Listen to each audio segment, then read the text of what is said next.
Thank you, Lisa, for introducing me. Thank you, Anne, for your, I don't know how to say, for this great talk. And it's so difficult to talk after you, actually. Thank you.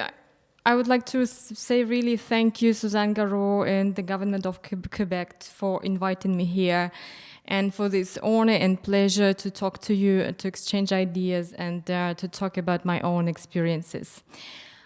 I don't have, well, maybe I have some of the global questions, but maybe not as global as Anne did. But anyway, so I'm going to talk about how we grew our network, you know, how we built it from being very small to growing regional, and hopefully, well, we already joined the global movement, even though Anne is questioning whether it exists, but I think it does. Our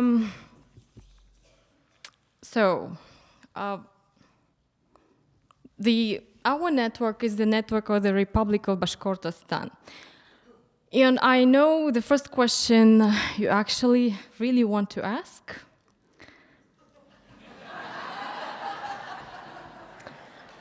So, yeah, I have the answer for you. And this is the Russian Federation, still the biggest country in the world. And this small red heart over there is my home region where I was born, and it's called the Republic of Bashkortostan. Don't be misled by its small size on the map, because it's quite big. It has 4 million of population.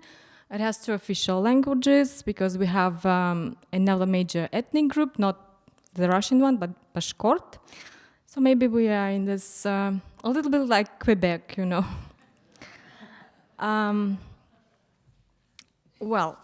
So how do people live there? Actually, some still live like this. Even though this picture was from 150 years ago, that's a picture from 2 years ago, and some people still do live in these small wooden houses, but most others live in apartment buildings you see in the background. And unlike in North America, living in apartment buildings doesn't often mean that you are poor and you cannot afford a house. That just means that most of population are urban. So seriously, yeah, we have 140 million, about 73% are urban population. We have 13% of people over 65, lots of ethnic groups, people are quite educated. A few years ago, we were considered a high-income country according to the World Bank ranking, even though 10 years ago we were not, so maybe it's something to be proud about, maybe not.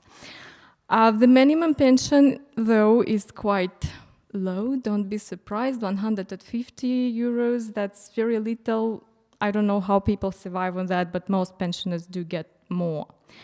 Life expectancy is 64 for men, 76 for women, and surprise, surprise, men don't really have time to enjoy their pensions. Women do, and they do have 5 years more than men, so because women can retire earlier.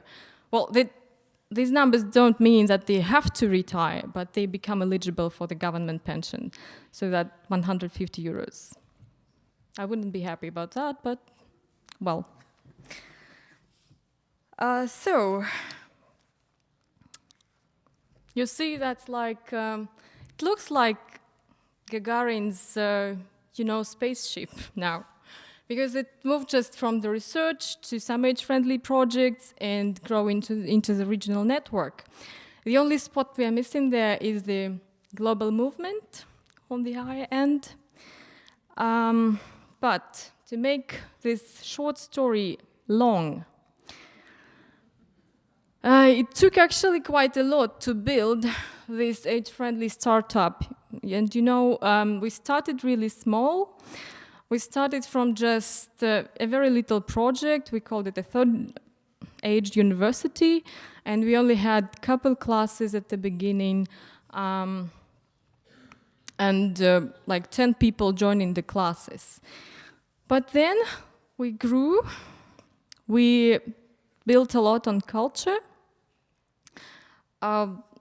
because this third age university was the idea we used because it was familiar already for people. In the Soviet times, we had this, they were called people's universities. So we used this idea to educate older adults. Well, not educate, but to provide more education opportunities because most of them are already educated. So even though at first not many people believed this idea would work because it was built on volunteer effort. And volunteerism is not really a very popular idea in modern Russia. And it was not popular in the Soviet Union because, as some of you may know, in the Soviet Union, volunteering was actually some kind of mandatory activity. You know, how does that sound? Mandatory volunteering. So we used to have that, yeah. And nowadays, even nowadays, when you talk to people and you say, would you like to be a volunteer? Or what do you think about volunteers? And they're like, no.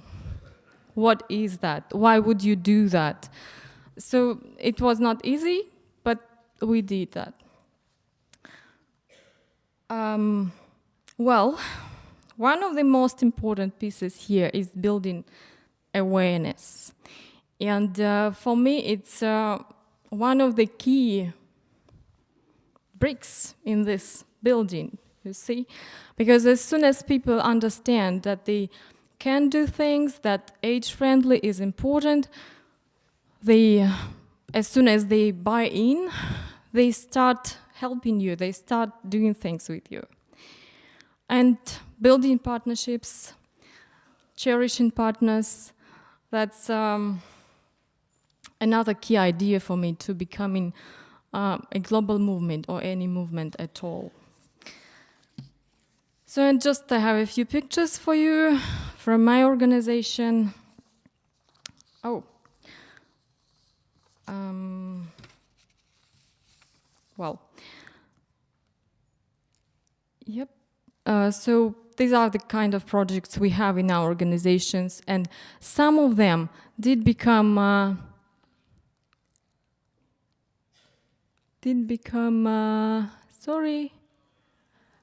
so they grew into these regional programs. For example, at first we had this small third age university, and it did become a regional program. So now the government has some funding for these third age universities. And that's the same with other projects, with other programs. And we also have local municipalities initiatives, and they also grow, they share, and we make an effort to share these initiatives. We share them at conferences, at special seminars and other events. And you see some familiar faces here, maybe. So last year we had an international conference, and Greg Shaw came to our conference, and Lisa was there, and hopefully they learned how to say the name of the capital of our republic. It's Ufa.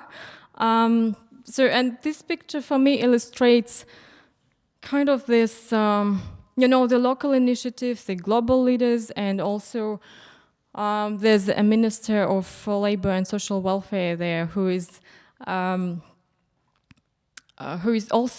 has joined us and who has invested a lot of effort in our movement. So what the regional network looks like, actually this, yes,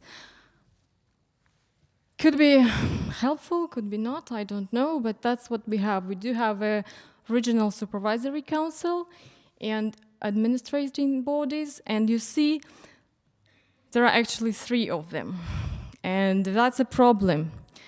In Russia we have a saying, if you have 7 nannies, Be worried because your child may lose his eye. Because every nanny thinks the other one will take care of your child. So that's what we have now. We all think that another one will take care of this age-friendly baby. And it's difficult. So we do have 21 municipalities and working groups in every city. And you see all these arrows going from top down. And that's very typical for Russia. And that's what we do have. It's not a bottom-up movement. It's more of a top-down movement for now. But it works, not quite the way I would like it to work. So in many cases, we do miss this bottom-up piece, but we're working on it. All right. I've tried to think of some constraints of the accomplishments we have. And for me now, they are kind of balancing each other. So there are good things and bad things, and we can think of moving forward. What we need next, and you see, it's all about awareness and interaction and exchange, and I think it should help, because for now, I am the regional coordinator, but I'm the only one who goes to international conferences and talks to people, and I'm very dissatisfied with that, because okay, yes, I try to come home and talk to people at home and tell them what I hear at conferences. But I would like them to have more opportunities for exchange. And I'd like our older people to have opportunities to hear all being said here, all the new things, all the old things, all the experiences, all the challenges. It helps, because we all need this, to wear this awareness, to have it. And finally, the name of our organization, and I think it's very important that we realize that, we actually involved everyone, literally everyone in the city, to think of a name for our organization.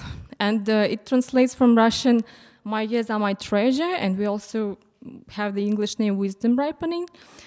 But the idea is, no matter how old you are, whatever years you have, are your treasure, and people do have to learn to treasure that.